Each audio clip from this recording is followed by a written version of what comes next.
I'm Greco, Senior Car Handling Designer of F1 2018.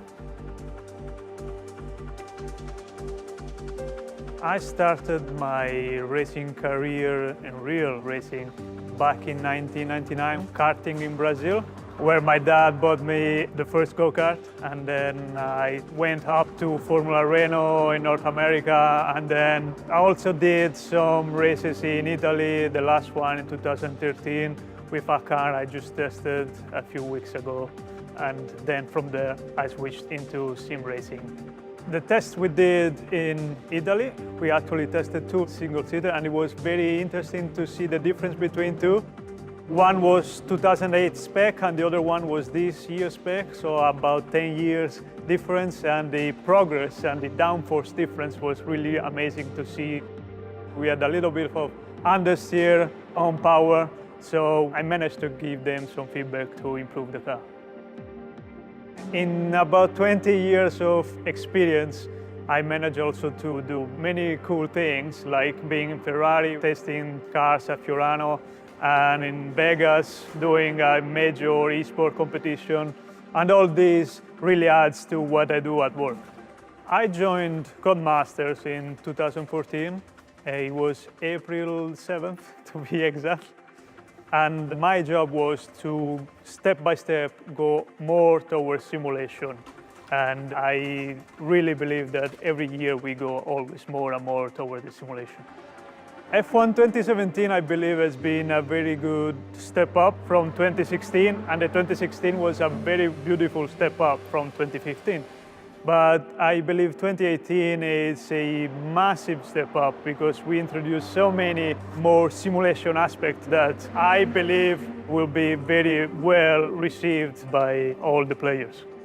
To choose which one is the most important, most advanced, it's quite hard, but I would say probably the system how we simulate the tire temperature. In F1 2018, it will be the first time in an F1 game that the tire temperature not only will be coming from tire surface, but it will also have tire carcass temperature, and that together with the tire surface temperature and the heat coming from the brake means that the player will have to carefully take care of the tire, not only corner by corner, but they have to think about maybe they can push for a few laps, and then they have to cool down the tires to be able to push again. On some of the tracks, they will be very difficult to get the temperature. So all this becomes much more tactical for the player.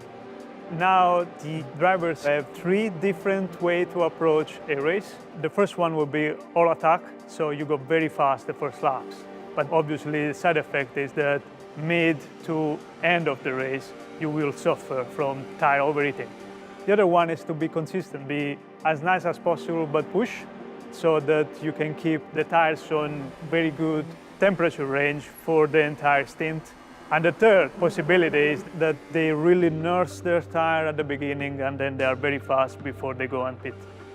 The undercut or even the overcut, depending on the tracks, could be not easier but more effective, depending on the state of the tires at the moment you want to push. We managed to improve the simulation for the suspension and the chassis.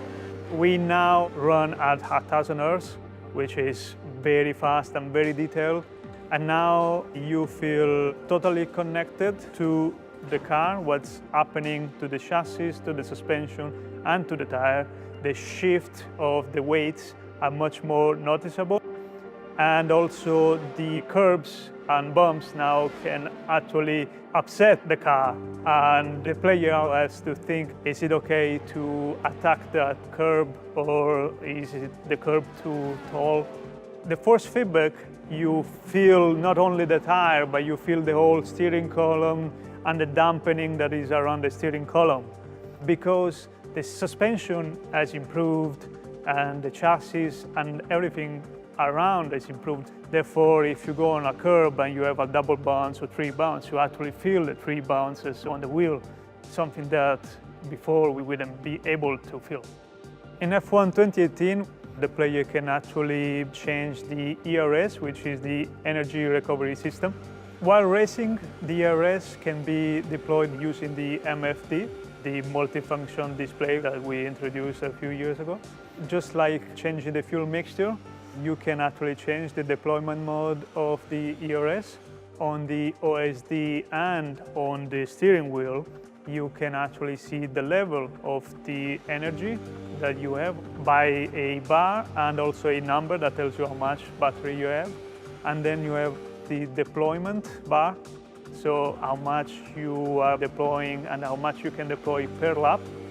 And harvesting, the same thing as deployment, but how much you are harvesting and how much you can harvest per lap.